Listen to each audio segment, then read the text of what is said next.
All right, good morning, everyone. We will get started. We are absent a standing flag in the room, but we've got flags on uniforms here with our bravest and our finest, so we still want to start off with the pledge. If everyone please stand.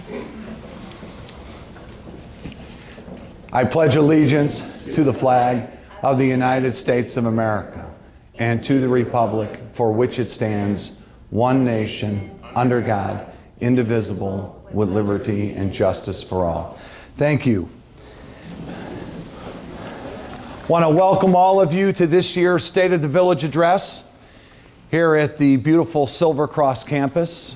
Our hosts, we are very grateful. We're going to talk a little bit about our partnership with Silver Cross later on, but Silver Cross now is coming up on their 11th year here in our community, and they are a tremendous, tremendous partner. And again, we're going to discuss our partnership with them in just a little while, but we're very, very grateful to have them here. I want to thank all of you for taking time out of your busy schedule. Many of you have heard me say this before. It's an old political adage that too many politicians don't listen to, but if you want to be seen, stand up. If you want to be heard, speak up. If you want to be liked, sit down. So I will be go through this as quickly as I can today, but of course we want to make sure that we answer all your questions and give you a great update on what's happening here. New Lenox is the home of proud Americans. We have been since 1946. It's something that we're very proud of. You'll see on this first slide here, the top little designation there through Wallet Hub, and there are all kind of national sites that do some rankings, and they rank our village as a great place to live, great small city to live in. But really what matters more to us is what our local people are thinking. And you see there from the Best of Lincoln Way for 2 years in a row, the village of New Lenox was voted the best municipality. I'm assuming they just didn't do it before that, or it would have been a longer streak. But that's something that we're very, very proud of. And then you'll also see I was very honored to be selected as the best mayor in the Southland, which is something very nice as well. Well, thank you.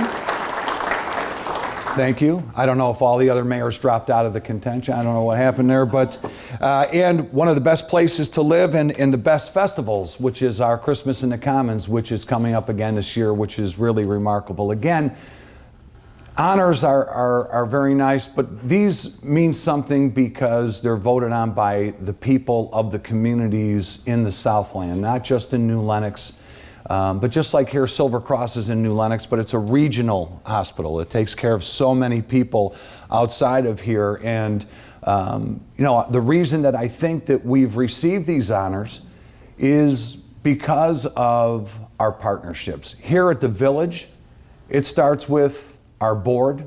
We've got a wonderful board that we work with. We are 7 individuals that have like-minded goals, but there's no rubber stamping.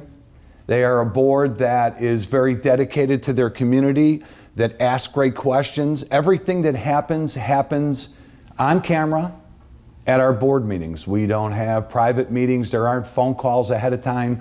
It's been my belief as mayor, and I've been mayor now for almost 16 years, that the best way to do business is to discuss it as a group and to do it openly and transparently, and we do that. We have members of our commissions that are here, our Plan Commission and a PTAB, and we have so many different parts of the organization.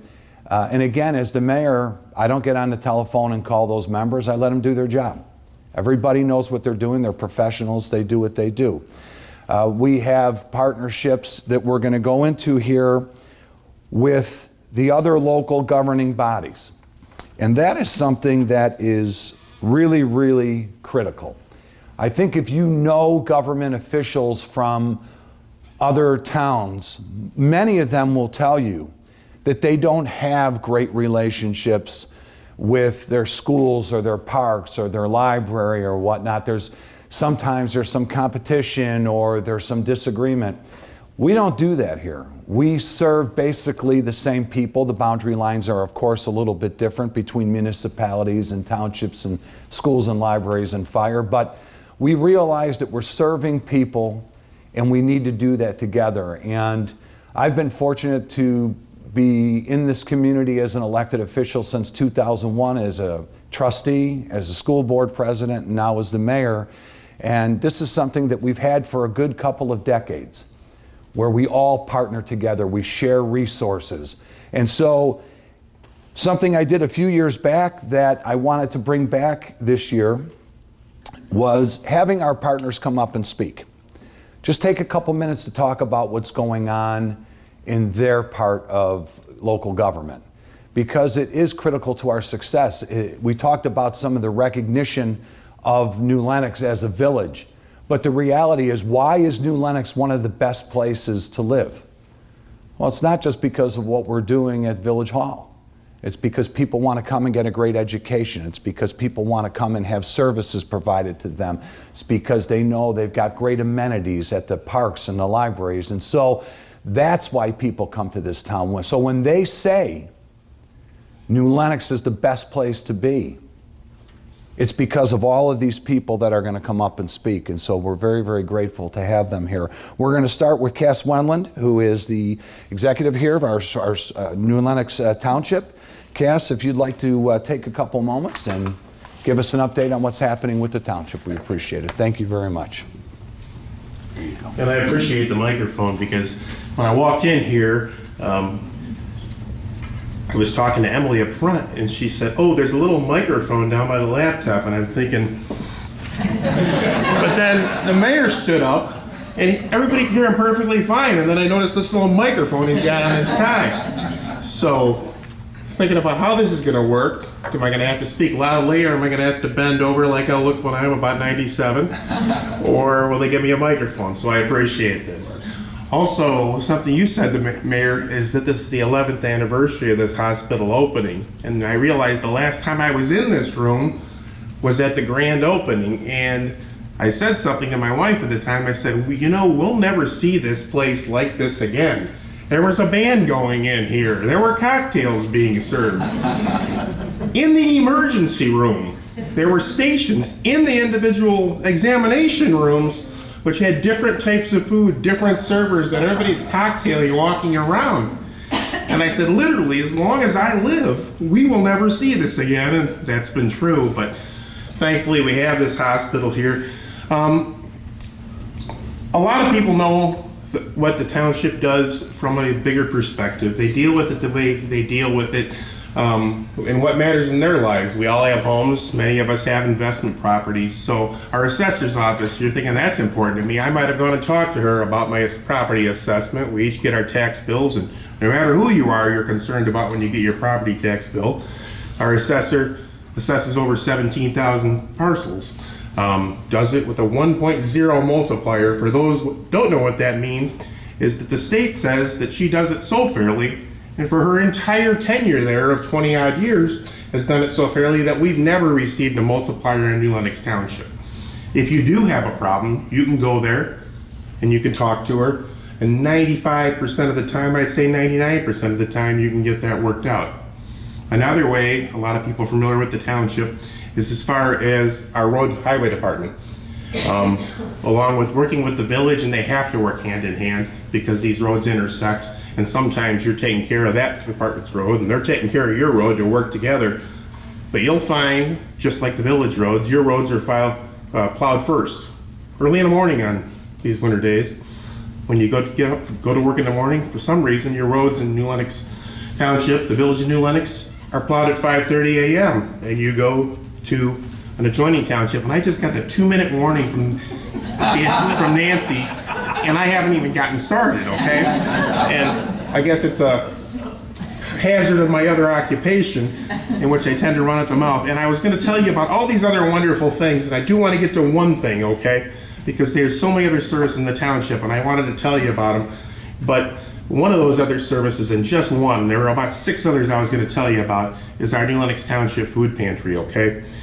Our New Lenox Township Food Pantry services over 60 families a week, families that wouldn't have food security in New Lenox Township, okay? And what's amazing about it, while we do have a full-time person there that's a township employee, well, we do have a staff there. We provide the building, we provide the heat and such. All of the food that is provided there is provided by donation, either direct donation by your local grocery stores, whether it's Burkhart's, Jewel, whichever, or, and most of all, by donations to the Lenox Township Family Services Foundation. It's a fully 501c3 foundation. Your donations are deductible, and the people of this township, the businesses of this township, and their donations are the one that fund that. And it really made me feel warm when I started with the township years ago when we began that foundation, and I'm proud of it today. So I'd love to tell you a lot more, and if this were my event, like a mayor's event, I would tell you a lot more, but thank you all. Thank you for the invitation, Mr. Mayor, and thank you so much.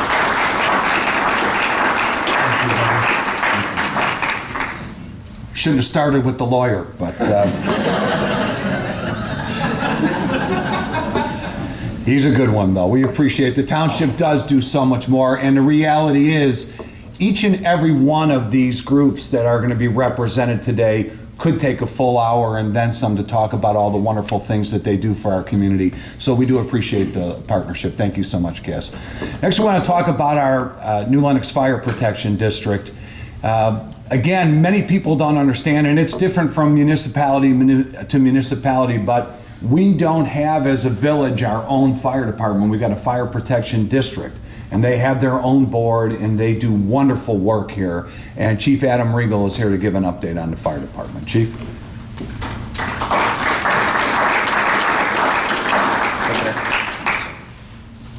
Morning. On behalf of the Fire Protection District and the Board of Trustees, thank you for having us out this morning.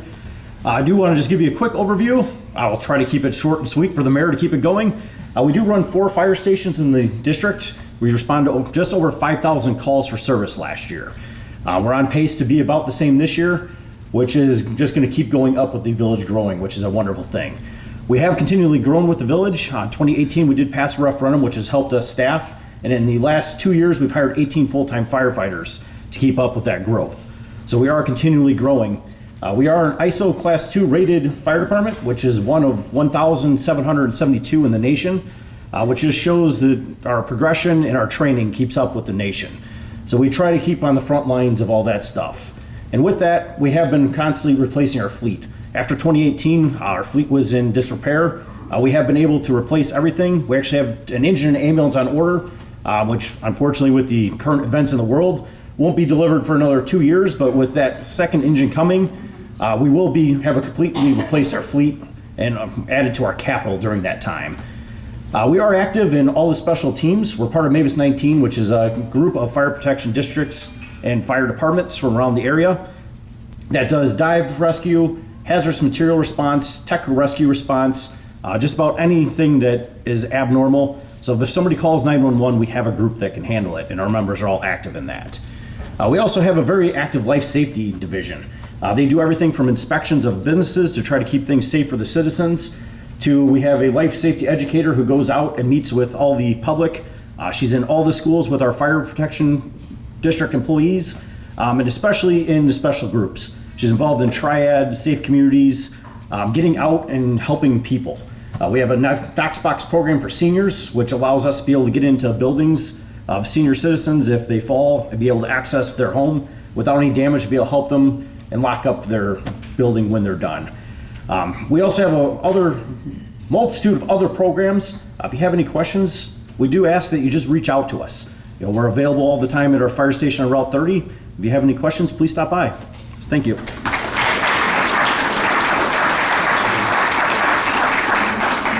Thank you, Chief. And joining the Chief today is Deputy Chief Dan Turner, who has done a remarkable job in a number of capacities with the fire department. He is retiring here at the end of the year and moving on. We just want to thank him very much for his service and appreciate it.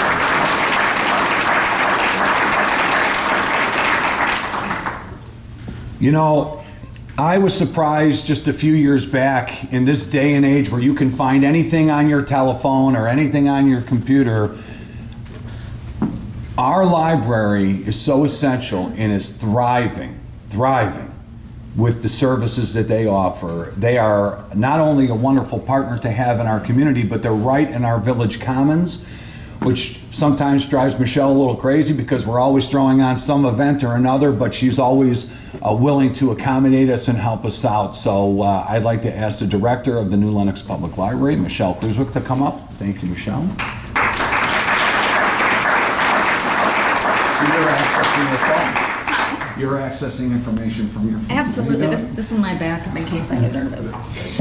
Always got to be prepared. So we've all heard the phrase, think outside the box, right? The New Lenox Public Library encourages you to think outside the book. The library's job is to provide materials, services, programs, resources, and more for everyone in the New Lenox community. For our youngest patrons, we have a new High Five Early Literacy campaign, and we also have our 1,000 Books Before Kindergarten program that's transitioning to a mobile app that'll be much easier for parents and families to keep track of books. For our school-age children, we have new STEAM kits, science, technology, engineering, art, math, got that one, a lot to remember, that kids can check out and bring home to encourage lifelong learners. For our teens, we have their own space where they can feel welcome and safe and participate in programs such as our teen advisory group or maybe an after-hours study program for those stressful finals weeks. Seniors and adults can access a ton of different special interest programs, whether it be genealogy, we have a wonderful staff member, Pam, that takes care of that, or our community-led groups like book groups, writers groups, board game groups, or if you just simply want to take a magazine and sit and enjoy the view of the commons, you can do that as well. Businesses can get an annual membership card if you're in New Lenox, and you can resource a ton of resources that'll be worth your tax dollars, like Reference USA, that'll benefit businesses. Did you know that you can check out sewing machines, projectors, video cameras, and more? It's true. That is part of our Digital Media Lab and our Tech to Go program, which is actually the focus of our expansion. Thanks to the support of the community with our referendum in 2020, we were able to carry through on our promises. One of those is that we're now open Sundays for the past year, 1 to 5, so we're open 7 days a week. That was a big ask of the community. We also have completely upgraded our HVAC system, and we've just started our first phase of reservations, which is on the screen behind you. Over 900 square feet has been given back to the staff that was previously inefficiently used staff space. Here, patrons can collaborate, create, and make together. And we're very excited to think outside the book. Thank you.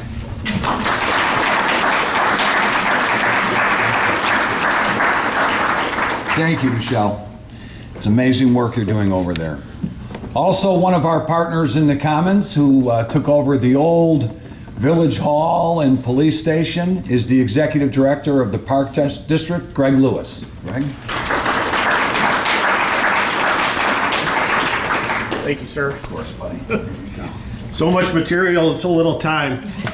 I think the important thing, and we didn't even pre-plan this, but it's the partnership thing that we talked about, because we don't exist without partnerships. I think we're the poster child in this room for partnerships when I look around here. So your park district, at a glance, we get $10 million in revenue, which 60% of that comes from user fees, and $10 million goes out. Our tax rate's 23 cents. So when you talk about partnerships, we've got District 122, we've got 210 over there. If we don't have those facilities to share, to use, for our programs, it doesn't happen. The village with our administration building, with what we did in the Commons with the fitness court, that doesn't happen.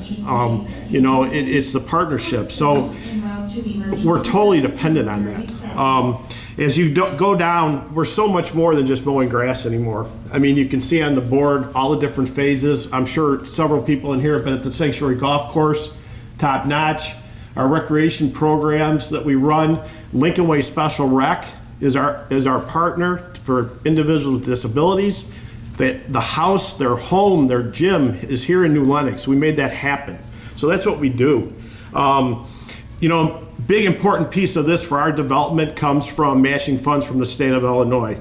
And since 1980, we have preserved 161 acres. We've done 14 projects to the tune of 17 million, 6 million coming from the state of Illinois back to this community.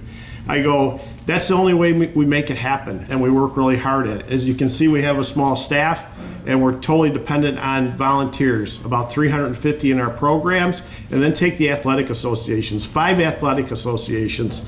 You've got 4,000 participants and 1,000 volunteers. So as I look out here in the audience, I'm sure people here have coached or refereed or gotten involved or donated. That's how it happens. And I got the peace sign. So, so thank you very much for this opportunity. Like I said, I could have gone on forever, but I think, the slide illustrates all the different facets. We're so much more than just parks. Thank you.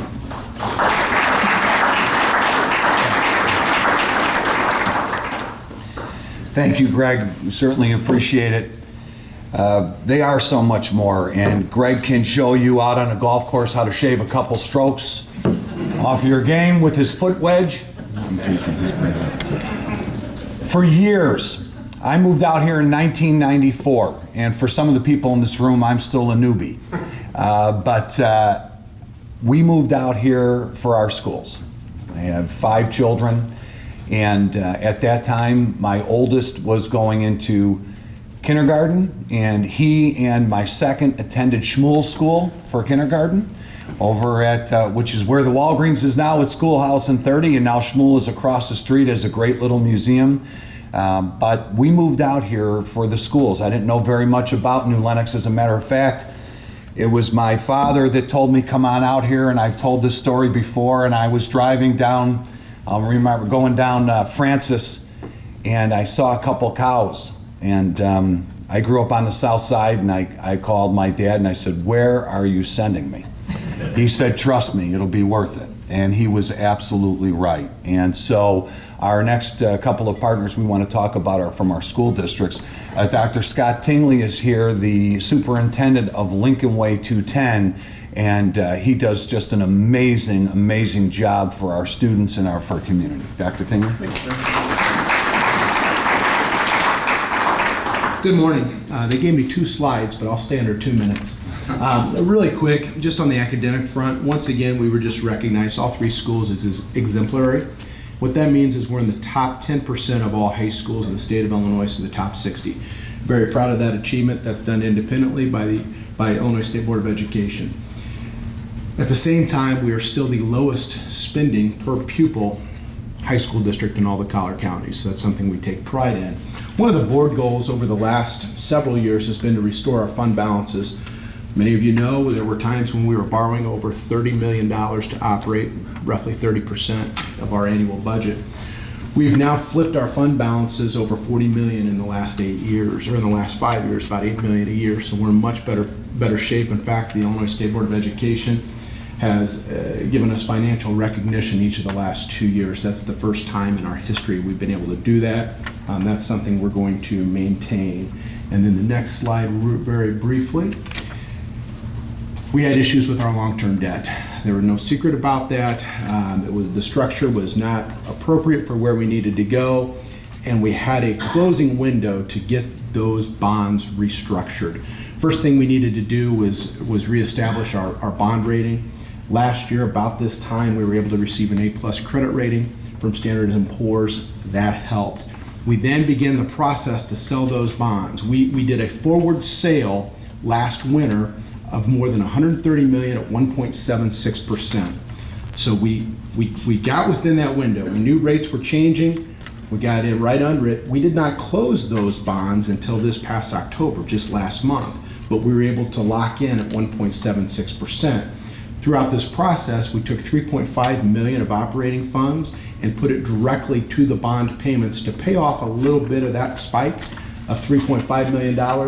The entire refinance lowered the remaining obligation by nearly $22 million. Our school board was just recognized by the Illinois School Board Association for their governance, one of 36 school boards in the state of Illinois to be recognized. We're very proud of that. Thank you for the support.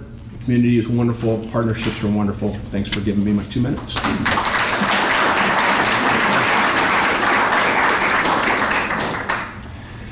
Thanks, Scott. They do a wonderful job. My I hear about it in my family all the time. My wife and all 5 of my kids were educated at Lincoln Way, and that's why they tell me I'm the 6th smartest person in the house. So thank you. I'm just a Marist graduate, but I'm pretty proud of my school.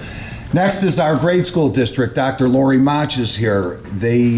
Dr. Mach does a wonderful job. Well, come on up, Lori. That's okay. I don't mind standing by you. Lori and her team do a wonderful job of educating our youth here. And I'm going to talk a little bit when she's done about some of the struggles that everybody has faced over the last couple of years and how they handled it. But Dr. Mach really has done a tremendous job leading District 122. Thank you. Dr. Mach, here you go. Okay. I brought my paper, so I stick to my 2 minutes. For the record, I actually was a teacher at Schmuel School when I started out and came to the community, and it is now a historical landmark. That's right. Do the math, do the math. I am the proud superintendent of New Lenox School District. We serve 5,041 pre-K through 8th grade students across 12 school buildings, and we employ 720 staff members. It's been an exceptional, wonderful, beautiful start to the school year, and I'm so happy to share some highlights with you. So our financial highlights consist of being awarded the Excellence in Financial Reporting for the 2nd year in a row. Last year, our S&P bond rating was upgraded to a AA when we restructured our bonds. That's very exciting. We consistently receive financial recognition status from the Illinois State Board of Education. In regards to classroom highlights, I could take your whole day. So much going on in our schools. We provide one-to-one technology. Every child is issued an iPad. We provide a rigorous curriculum. We provide competitive athletic activities and programs. We have our first female cross-country state winner this year, so exciting about that. We provide both band and orchestra programs, which helps out our high school. Excellent programs. We offer a full continuum of in-house special education services since we're not part of a co-op. But this next section, I did not know what the theme of this day was going to be. We are so grateful for our exceptional community partners. The New Lenox Park District, Greg, Leah, run the before and after school programs. They help maintain our playgrounds. They are a wonderful partner. The New Lenox Public Library, they visit our schools. They run our summer reading program. It's exceptional. Our school resource officer is a member of the New Lenox Police Department. She provides safety presentations to our students and is working with our staff on school safety, which is at the forefront of everyone's mind at this moment. The New Lenox Fire Protection District provides fire safety education to our students, and the fan favorite, bringing the trucks to the school. Thank you very much. The New Lenox Chamber of Commerce awarded our New Lenox Parent Teacher Organization as Partner of the Year in 2022. And lastly, our school community is fortunate to have an excellent parent teacher organization. Not only do they fundraise, but they provide the most wonderful family activities for our community. So on a personal note, I have been here for 28 years. That is the sentiment. That is actually longevity is a common theme among our staff members because we are so proud to serve this community. So thank you for this opportunity.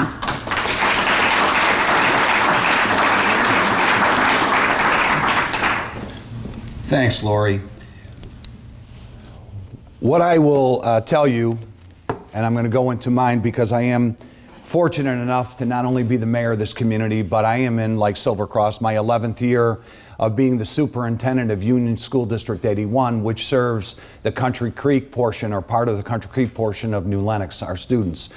When I began there 11 years ago, we were ranking in the bottom 10% of schools, and we're on the financial watch list, borrowing money just to pay our bills. Since that time, we've come a long way. We now also have an exemplary designation. As Dr. Tingley said, we are in the top 10% of all school districts in the state of Illinois. We have the second highest test scores in all of Will County on our IAR test, our state standardized testing. We are ranked in the top 5% of school districts in Illinois by a couple of those national ranking systems. And we built a couple years ago for our kids because we like to do things a little differently out there, a university-style greenhouse where we have the University of Illinois Master Gardeners come out every day and take different classes out there to teach these kids how to grow plants, how to grow vegetables, and then we have a community sale where they're responsible for doing everything from selling the product to keeping the books to figuring out how much money it costs, so we're working on it from a business end too. On paper, go ahead, you can switch. On paper, you would think our school district is one that shouldn't be thriving. It's a low-income minority school district that, you know, theoretically, these are the kids that don't do well. Our kids are doing tremendous, tremendous work, and it just goes to show that every single student is truly capable of learning if you have the right staff and the dedication like the rest of our teachers do here in New Lenox, both at 122 and 210. At our place, we have no registration fees. There's no cost for any of our students. They get a free breakfast and a free lunch, and it's quality. They get a couple of hot meal options every single day. We too have a perfect 4.0 on our annual financial report. So gone from borrowing money to having the best rating that you can possibly get. We are now in the 8th year of rebating property taxes.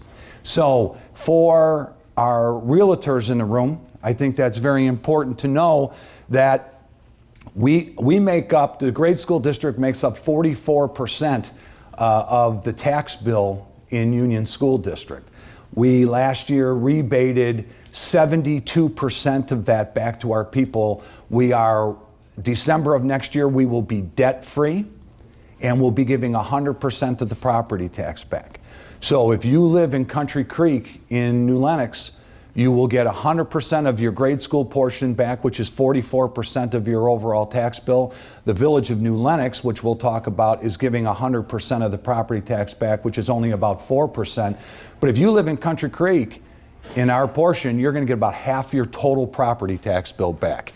And you have schools that are thriving. So it shows that it can be done. We're very, very proud of that. And we have the second lowest tax rate in Will County, which is very nice for our schools. So I'm very proud to be, and I stayed to my 2 minutes on Union as well. Very proud to be the superintendent there of that school district. We do have some other partners, and they are our state partners. And we know, as we just went through another wonderful election cycle at the county, state, and federal level, there's so much division going on. A lot of it's manufactured by the media. They love that. They thrive on that. The reality is that in our community here, we are represented by representatives from the Republican and the Democratic Party.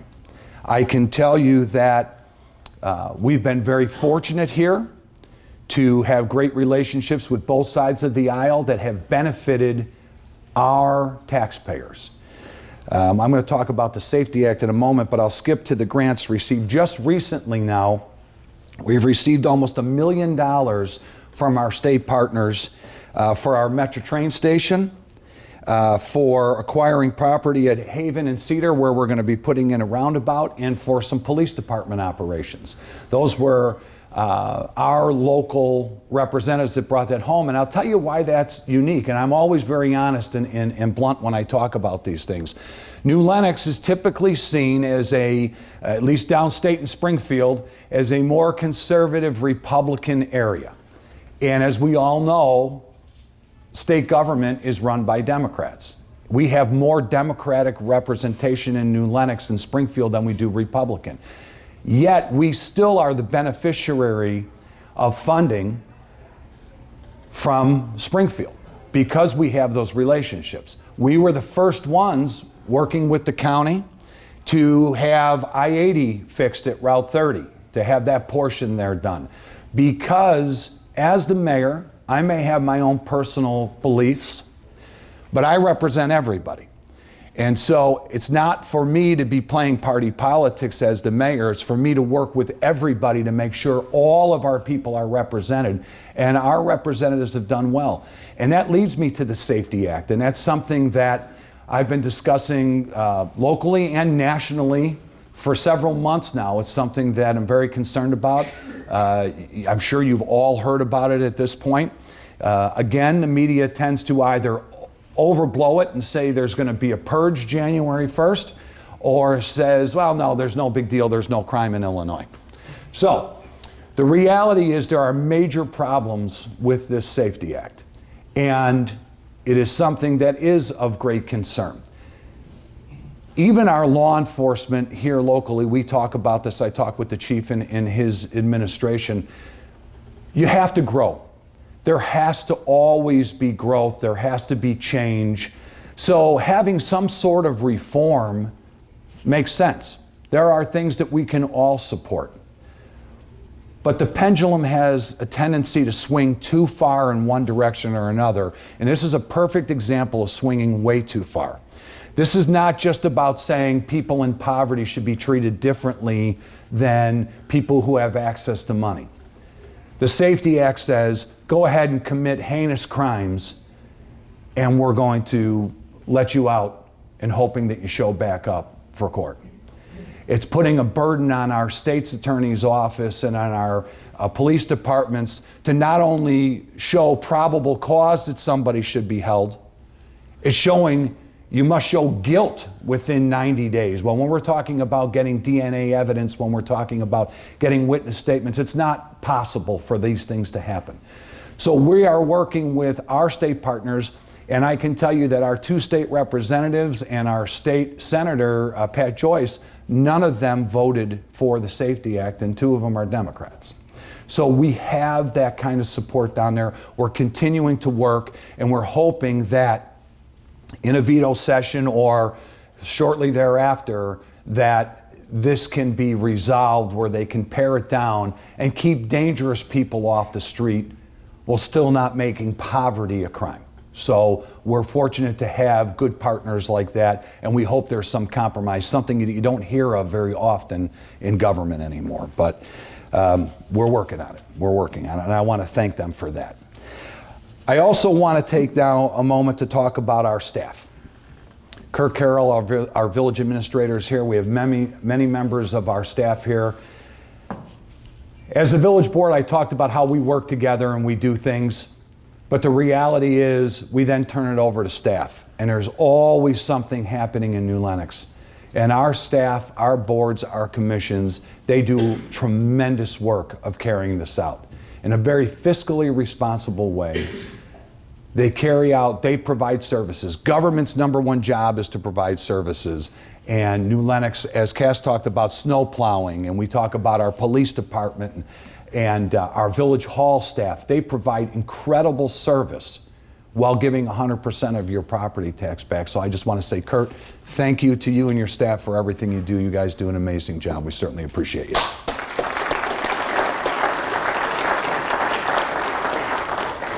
All right. Our partners right here, Silver Cross Hospital, Ruth Colby. She is amazing.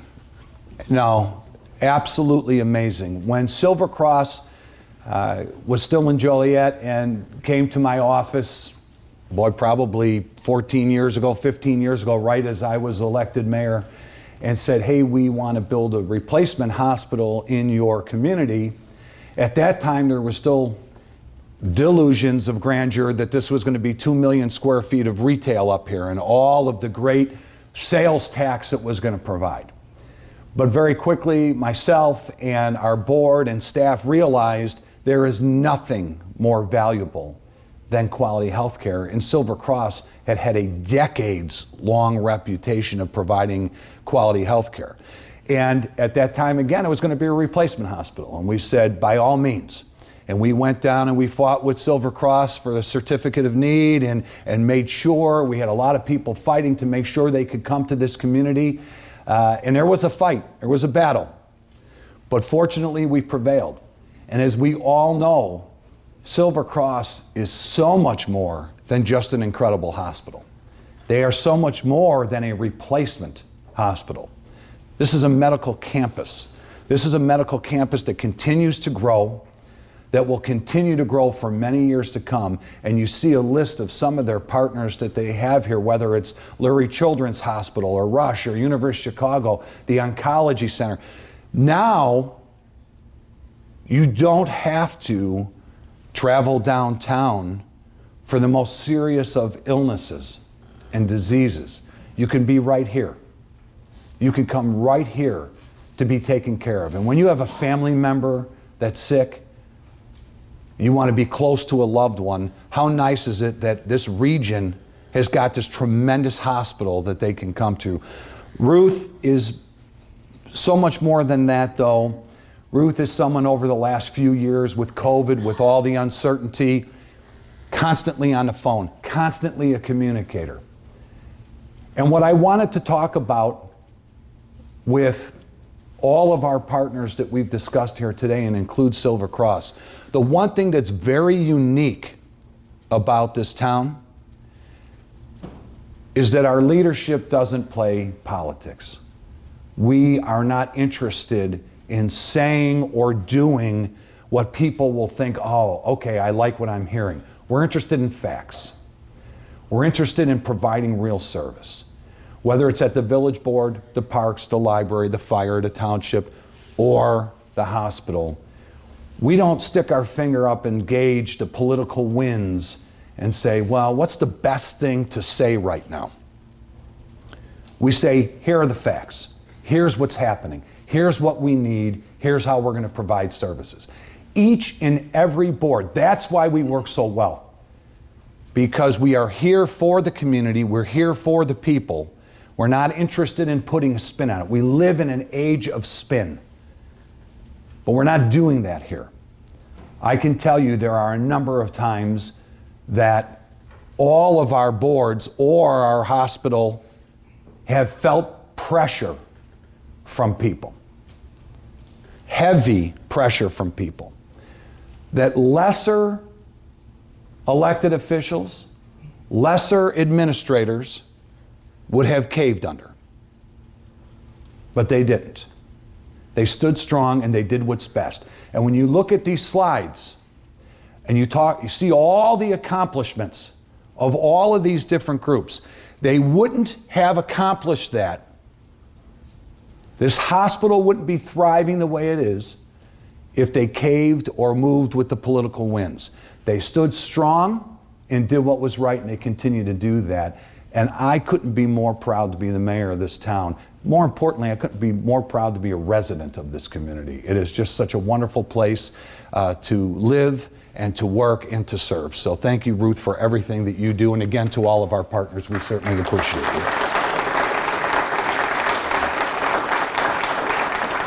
All right, we're getting you out of here in an hour, so I'm moving quickly through the rest of this. We held our strategic plan. Most organizations every 4 or 5 years will have strategic plans and talk about where are we headed next. We looked at ours. We looked at what are the 4 things we want to focus on. And here in the village, it's our continued financial stability, our development and redevelopment of the town, having stability in our leadership, both at the elected level, but more importantly at the staff level, and infrastructure and maintenance improvement. And so we're going to talk about those real quickly. We have been fiscally responsible in this village for a long time. We've been doing property tax rebates. Kim always hates when I put her on the spot, but what are we in our 11th year, 12th year? I don't know how many years we've been giving property taxes back. I won't ask, all right? A long time. We said to the community that when we wanted to become a home rule community, we asked for that support, and we said we would rebate taxes by doing that. And we were going to work our way up to 100%. And we have kept our promise. We have kept our promise. We've been rebating taxes. They've been increased every year, with the exception that we had a partnership with the Fire Protection District to keep a firehouse open. And then when the referendum passed, Fire Protection District gave that money back. Thank you. Even quicker than they thought they were going to.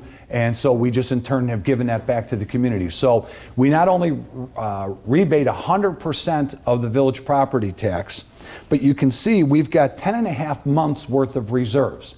Now, admittedly, that number's a little inflated with the money that the government, the federal government, has given out over the last couple of years, and nothing is free, we're all paying for it. But even prior to that, we have made sure, and through Kim Oxtetter's office in finance, we always have to say we want to have that 3-4 months of reserves, and we always keep that. But now we're at 10.5 months of reserves, which really has put us in a great position here financially. And again, our job is to provide services. We've always had that attitude.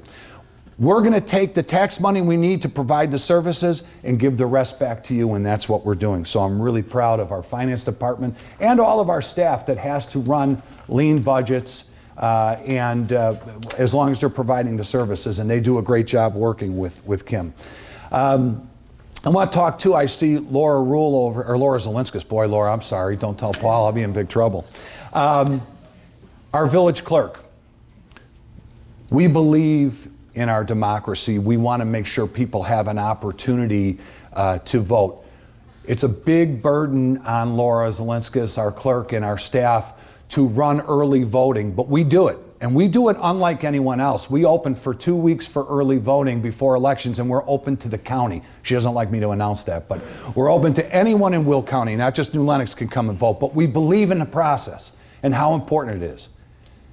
And for the 10 days of early voting, Laura and a couple of staff members had to do their job and still run early voting, and ran about 3,000 people through there very efficiently. People were very happy with the service that they got there. That didn't mean that someone else did their work. They had to run that early voting and do their job on top of it, and they're still getting caught up with all of it, but they did an amazing job in keeping such an important part of our democracy thriving. So Laura, thank you for what you and the staff did. You really did a great job with that. So another area that we're working on, we talked about our strategic planning, is development and redevelopment.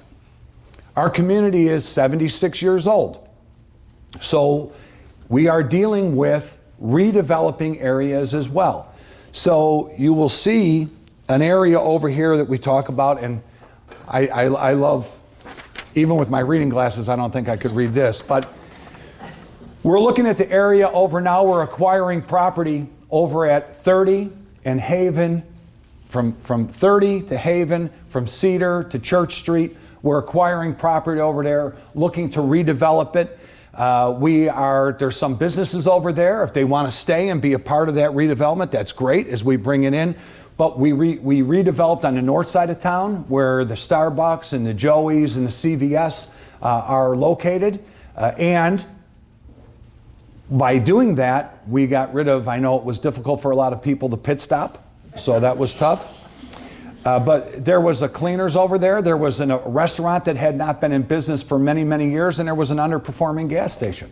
So we don't just add gas stations, we take them away as well. So we took away that gas station, so for those of you on Facebook. But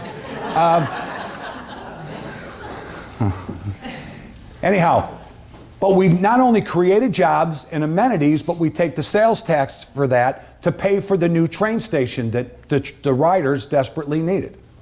So it really, but we're focusing on that redevelopment now. We're already talking to some potential developers for that area, and we're really excited about that. And we're moving up and down Route 30 looking at ways we can redevelop the area. Over in that area as well is the proposed roundabout. I don't know why this is a source of controversy for some people.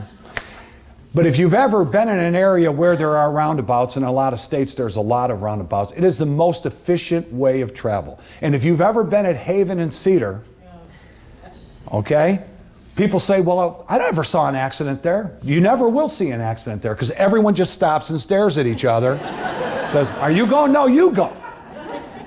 I mean, it's pretty horrible. I'm standing there all the time. Come on, let's go. You know, southbound Cedar doesn't stop. So, but it's really something, and Kurt and his staff have done a great job of working with the school district and the residents over there on what we need to acquire in order to put this roundabout in. Our engineering firm, Burke Engineering, has done a great job of working on that. So it's really, we're hoping to get it started next year.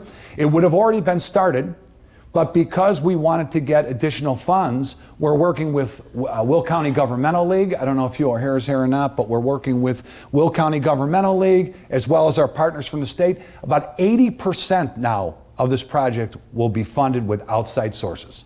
It won't be local tax dollars. It was worth waiting so we can get that additional dollar so our local taxpayers are not paying for it. Only about 20% we're going to fund, but that'll make travel a lot more efficient over there and make it harder for trucks to go down that road. I talked to the chief saying, hey, we're seeing way too much traffic, truck traffic, semi-traffic on Cedar Road. So the chief immediately put a group out there, and I think he sent me a text after 1 or 2 days, and there was 25 violations that were issued. So hopefully that slowed down, and I know the police department's doing a great job of keeping an eye on that. All right, next is our infrastructure. And this is always tough for elected officials, and this is what Illinois is famous for, is kicking the can down the road, but we don't do that here. We have Lake Michigan water since 2001. There's a redundant water line that needs to be built. That's project keeps going up and up, but that's a $200 and some million project, of which our portion is probably about $27 or $30 million. But we have to have that redundant water line that comes from Lake Michigan water. We have replaced water main. There was a number of water main breaks on Cedar Road and Route 30. We've replaced Cedar Road water main, Route 30 water main. Again, we're 76 years old. It'd be real easy to say, well, I'm going to let the next mayor or the next board do that. You can't do that because that impacts the quality of life in your community. You have to take care of those things. And so we are. So we slowly increased water bills to cover these costs. But you have to do that.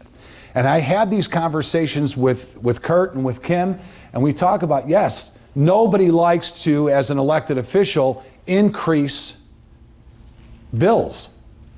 But the alternative is, then your infrastructure breaks down, then nobody wants to come to your community, then your houses are worth less, then your schools suffer, and you have big problems. We can't do that. We have to do the right thing, even though it's not popular.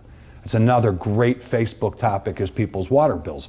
But the reality is, what we charge for water is one of the lowest amounts of any community around. But because of the infrastructure for water and sewer, not only that redundant line, but our new wastewater treatment plant that we're building, does mean you have to pay a little bit more. But it's worth it. It's worth it to pay a couple extra dollars to have that quality of life, to take care of your infrastructure. And that is what we're talking about with our wastewater treatment plant, which now I'm told is a water resource recovery facility. We know what it used to be called. Then after that it was called a sewer treatment plant, then a wastewater treatment plant, and now it's called WRRF. I had to ask what that was. I was embarrassed. I didn't know what it meant, but now I know. That's the new fancy name for a sewer plant.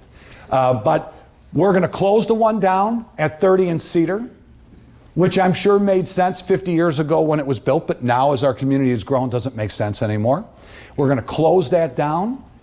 We're going to close down the one that's in Jackson Branch, that's in a residential community that many people didn't even know existed there, but we're going to close those down. We'll have a couple pumping stations, but we're eliminating 6 pumping stations as well, and we're going to build this new wastewater treatment plant on the far southwest corner of our town. We've even moved it after a meeting with 600 residents that didn't like where it was going. We moved it further west, and we're going to build that. Well, you want to be able to take a shower and go to the bathroom, we have to take care of these things. These are not cheap. These are expensive projects. But again, we're going to do the right thing. We're going to do the right thing for our town, and yes, you pay a little bit more, but you'll be real happy in the long run that we did that. All right, our growth. People want to come to this town. Of course, you see, and our realtors know better than anybody, and our bankers in 2008, 2009, 2010, everybody saw that dip. And people are concerned about what's going to happen in the market now. We worked with our builders and developers back then in reducing fees and streamlining the process to keep growth up, and we've continued to grow. So more than 90% of the housing units in the village are owner-occupied. Owner-occupied, more than 90%. We are growing. Now, Lincoln Station. This is another one. Thank you, Facebook. This is over by the Metro station. That is a parcel of land that has no access from Route 30. It is not commercially viable. The property itself only makes sense for a transit-oriented development. The village has not contributed 1 penny to this project. This is a private development. And because there are different avenues of funding, people say, and again, just being very blunt, oh, you're building Section 8 housing over by the train station. Absolutely not. Absolutely not. Because they have federal loans, they're taking people just make that leap and make that assumption. It is, Robin, what do we say? It's 80% studio and 1 bedroom or something along those lines? I think it's 70-30. 70-30. Okay, so 70% are studio or 1 bedrooms, because we always look at that too and say, okay, we look at our schools. And you know, that means that you're going to have people that are really geared either for wanting to take the train to work, or people who are retired and want to live by their kids and grandkids, but they want to live in a nice building. There's a clubhouse that's going to be built there, and prior to supply issues and construction material issues and construction costs, this was in excess of a $50 million project. I can't imagine how much it's costing now. But they're moving forward, and first occupancy should be next year. It's going to not only be a great addition for people who want to take the train to work or people who want to live close to their kids and grandkids, but it's going to help spur that redevelopment that we're talking about on Route 30 when you have more people that are there that have some disposable income to spend in town. We also are seeing growth. Darby Farms, which is at Gare and Nelson, they've got 80 out of the 83 lots. 16 to 20 homes are already under construction or completed. Prairie Ridge, which is north, which is now my new subdivision that I moved to, which is wonderful over there, just north, close to the hospital. It was a little quicker for me to get here today, Ruth. And Sky Harbor, south side of Laraway and Schoolhouse, across from Jewel, is 18 vacant lots remaining, and they're growing quick. So there are a lot of people that want to come to this town. We've got Shannon Estates, Heather Glen over by Jewel, and Jacobs Field, which has really exploded over off Laraway and Gauger. There are only 34 vacant lots left in the first 4 phases. So that was one where we had 4 homes sitting there for a long time, and all of a sudden it took off. Flaherty Builders builds a beautiful home over there. They've got great homes. So all of this, people want to come to New Lenox for all the reasons we've talked about today. Our housing permits, since 2020, we've had 387, which of all of our local communities was second of all the towns. But again, we also, and not that they don't, but we also insist on quality. We've got first floor brick that requirement for coming in here. We've got a lot of quality requirements in order to construct in our town, but people are willing to pay more to be here. You look at our construction values of new building permits. Just through 9/27 of this year, you look at these totals of how much we've brought in. Since 2020, over $106 million in single family, $18 million in multifamily, and $7.3 million in commercial, $45 million in industrial. Speaking of industrial, and you can go to the next slide, you can see remodel permits as well, people that are remodeling existing, whether it's homes or businesses. Speaking of industrial, we made a decision as a board, because there are so many issues with trucks, that we were keeping our industrial in the Cherry Hill Business Park. We had someone that wanted to build 2 million square feet of trucking just west of Nelson Road between Haven and Illinois Highway. No way. We won't allow that. That's residential. We keep everything where it's at. We get calls daily to build trucking terminals off 355 right here by the hospital. Absolutely not. We will not allow that. We can't have that. So we make a conscious decision to grow in the right way, to grow responsibly. New businesses. In 2020, we had 46 new businesses come in, 21, 51, and 22, 53 new businesses, 51 of which were gas stations. You can only laugh, right? I mean, people are out of their minds. But anyway, But you see what these businesses are. A lot of them are mom and pop businesses. These are a lot of people that are willing to invest their hard-earned money. This is how they pay their mortgages, how they feed their families. They're investing in our community. It's nice to have the big box stores. Sometimes you need that. There's nothing wrong with that. But we have a lot of local people that are doing this as well. You look at a lot of these are a lot of family-owned businesses that you see here. So we appreciate them investing in our town. New owners invest. I'm going to go through this real quickly. Industrial projects that are currently underway. You can see some of that. Under construction. Again, in the Cherry Hill Business Park, there's a 1.1 million square foot building on Gallagher Road.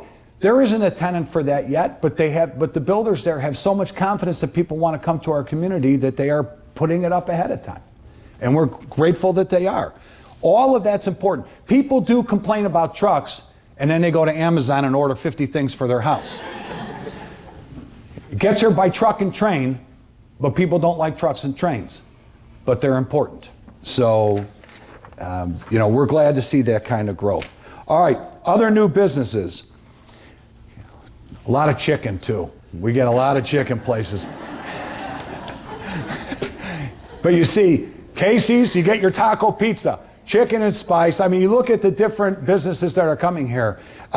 Pete's Fresh Market. People ask about Pete's Fresh Market. They also were a victim of construction materials, staffing shortages, supply chain issues. Pete's is coming. We've just closed on the property with them, transferred title over to them. But, when the cost of their cooler went up $1 million, when you're talking about building a 50 to 60,000 square foot place and nobody wants to work, when the cost of chicken is through the roof, I mean, there's just so much that goes on, so much that happens. Pizza's coming, and we understand that. If it takes a little longer, that's okay. We get it. We get the issues, but we're working with them to get a plan on when they are going to move forward. A lot of opportunities to invest. Right up here, we have a public hearing coming on Monday for potential hotel business up here by the hospital. So there's a lot of growth up here. 110,000 person population within a 5-mile radius. 5,000 average daily estimated visitors to the Silver Cross. Is that accurate? About 5,000? Yeah, maybe a little more on some days, it feels like it. Our Route 30 population, within 5 miles, you've got almost 100,000 people. And Laraway Road, you've got about 80,000 people in there. So there's a lot of area to invest. Again, for brokers and whatnot that are out there, make sure you're spreading the word. There's a lot of great opportunity for commercial, retail, and of course, residential growth. One thing we're very well known for is our engagement through events. And we've got great events in the village. We are constantly adding to our events and what we're doing. So you see we have some of these. Live on the Lawn, movie nights, chalk walk. Our Christmas in the Commons is phenomenal. Make sure you come out. Every year we're growing and expanding on that. We talk about partnerships. The park districts out there with their synthetic ice rinks where people can skate if they want to. The library has a great story time that wraps around the village where you can read the storyboards. Again, we just have great partnerships to make that happen. Our Triple Play concert series, everybody asks about and knows about. We're working on that already for next year. We've done that, but again, we just had our Scarecrow Stroll. Our 4th of July celebration is second to none. Our National Night Out, celebrating our police officers and what they do. We appreciate them. Just a lot. It's a family-friendly community. And most of these events are free. Most of these events are free, unless you want to buy a ticket for the Triple Play, which is about as cheap as you can get. Comes out to $30 a concert, free parking, and $5 16-ounce beers. Beat that anywhere. You can. But you could come out to the Christmas in the Commons and have a wonderful time and see Santa Claus and everything else, and it doesn't cost you a dime unless you choose to support one of our vendors that's out there. So we encourage you to do that. And again, as I said, last year we celebrated our 75th anniversary. The community is now 76 years old. You can always find all of our activities on the website. So please make sure you check that out. And we have our Loyalty Day parade every year, which is really great. It's wonderful to do. We asked you to come out. And we have our veterans. Who are our veterans in the room? Do we have any veterans here in the room? Thank you. Thank you. Thank you. Veterans Day is coming up. Thank you very much for your service. We appreciate you. We will have our Veterans Day celebration on Friday at 11 a.m. in the Commons over at the Veterans Memorial, where we can honor our veterans. They are a strong partner with us too, our American Legion and our VFW. So New Lenox is a great town. It's been a great town. It was a great town long before I got here, long before our staff and board got here. It's a town of great pride. And because of the hard work of the people that came before us, they really set the table. They set the table, and we're in great shape, and we're able to grow that way. It's our job now, our responsibility, to make sure we continue doing that for the next generation of people that come in, for the next generation of people that are going to take over in the elected offices or in the staff positions, and that's what we're working on. But really and truly, and I mean it sincerely, we have some amazing residents, not just in New Lenox, but in this area. This is a place where people really care about each other. They may snipe and have their opinions on social media and whatnot, but the truth is, when the chips are down, our people come together. They really do. It's a great place to serve, and it was a great place for me to raise my family. 4 of my 5 kids, 6 of my 8 grandkids live in New Lenox, attend the schools and the Park District programs. No matter what I do in my retirement years, New Lenox will always be home for me. So I want to thank all of you for being here today. I want to thank Don Winnie from Channel 6. Don does an amazing job of he and his volunteer crew of covering all of our events. So thank you for that, Don. Again, to our staff, all of our commissions, our volunteers, and all of our business partners, I want to say thank you. I'm happy to answer any quick questions if you have any. I think I covered it all. Our people covered it all. That's okay. You can always private message me at 2 in the morning. My wife appreciates that. And I'll be more than happy to answer your questions. Thank you, Nancy, for helping put this together. I really appreciate you. Thank you all for being here. Have a great rest of your day.